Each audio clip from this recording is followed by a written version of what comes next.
ఈరోజు సండే ఎక్కడున్నా సరే పాపతోనే స్పెండ్ చేస్తాను. నేను ఎటు వెళ్ళినా సరే పాపని కూడా తోడు తీసుకెళ్తాను. అలాగే ఈ సండే రోజు పెళ్ళుంది. అది కూడా ఎక్కడంటే దర్శిలో. దర్శి మనకి గుంటూరు దగ్గర నుండి ఆల్మోస్ట్ ఒక 130 కిలోమీటర్స్ అయితే వస్తుంది. డైరెక్ట్గా బస్సు అయితే ఉండదు. సో ఏంటంటే ఇక్కడ నుండి వినుకొండ వెళ్ళాలి. వినుకొండ నుండి దర్శికి వెళ్ళాలి. పెళ్ళి వచ్చేసి ఈవినింగ్ అయితే మేము ఏం చేసామంటే మార్నింగ్ 11కి స్టార్ట్ అయ్యాము. జనరల్గా అయితే గుంటూరు నుండి వినుకొండకి 2 అవర్స్లో వెళ్ళిపోతాము. కానీ ఏమైందంటే ఆ రోజు శ్రీశైలం బస్ ఎక్కాము. వినుకొండ ఒక 10 కిలోమీటర్స్ ఉండనగా లంచ్ బ్రేక్ అని చెప్పి ఆపేశారు బస్సు. అక్కడే మనకి హాఫ్ అన్ అవర్ తినేసింది. అక్కడైతే ఫుడ్ అస్సలు నచ్చలేదు. అందుకని చెప్పి వినుకొండ వచ్చాక 2 ఆ టైంలో మేము భోజనానికి వచ్చాము. ఆంజనేయ విలాస్ అని చెప్పి స్తూపం సెంటర్ దగ్గర హోటల్ ఉంది. ఫుడ్ అయితే చాలా బాగుంది. ఒక మీల్ కాస్టే తీసుకున్నారు. పాపకైతే ఫుడ్ ఫ్రీగానే ఇచ్చారు. ఇంకా దర్శి విషయానికి వస్తే వినుకొండ నుండి దర్శి స్టార్ట్ అయ్యాము. ఫుల్ వర్షం దారిలో అసలు పైనుండి కూడా వాటర్ కారుతా వచ్చింది. అది కూడా మేము ఎక్కిన బస్సు వచ్చేసి పల్లె వెలుగు బస్సు. ఇదైతే అట్మాస్ఫియర్ అయితే నెక్స్ట్ లెవెల్ ఉంది కానీ బస్సే చుక్కలు చూపించింది.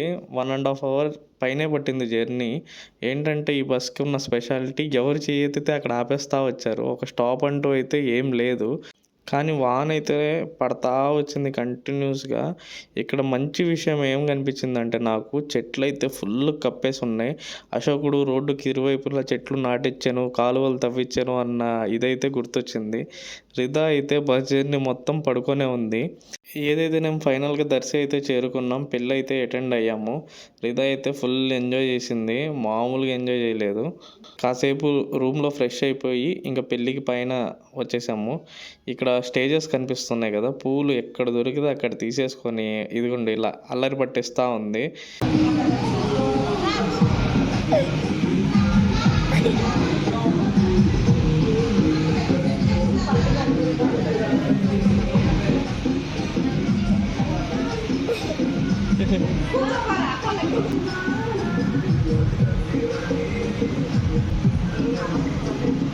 ఇక్కడ చూడండి స్పైడర్ మ్యాన్స్ ఎలా దూకుతున్నారు. స్పైడర్ మ్యాన్ 7:30 కల్లా పెళ్ళికొడుకు పెళ్ళికూతురు వచ్చేసారు.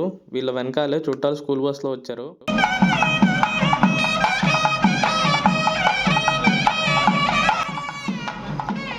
వీడు ఎందుకు దిగాలుగా ఉన్నాడు నాకు ఇప్పటికీ అర్థం కావట్లేదు.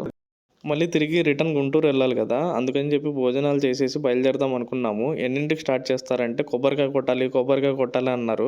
కొబ్బరికాయ కొట్టడం ఏంటో అర్థం కాలేదు. ఆ తర్వాత చూసిన తర్వాత ఇప్పుడు అర్థమైంది. ఏంటంటే టెంకాయ ఉంది కదా, ఆ టెంకాయ వచ్చేసి ఇలా చల్లుతారనమాట. ఆ తర్వాత వెంటనే మనకు భోజనాలు ఉంటారు. మేమే తొందరలో ఉన్నామంటే వీళ్ళు ఇంకా తొందరగా ఉన్నారు.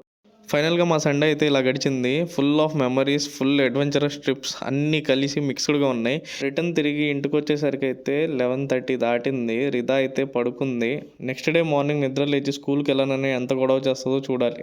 అలాగే కొత్తగా పెళ్లి చేసుకుంటున్న అశోక్ అండ్ అఖిలకు wishing you a lots of love and happiness.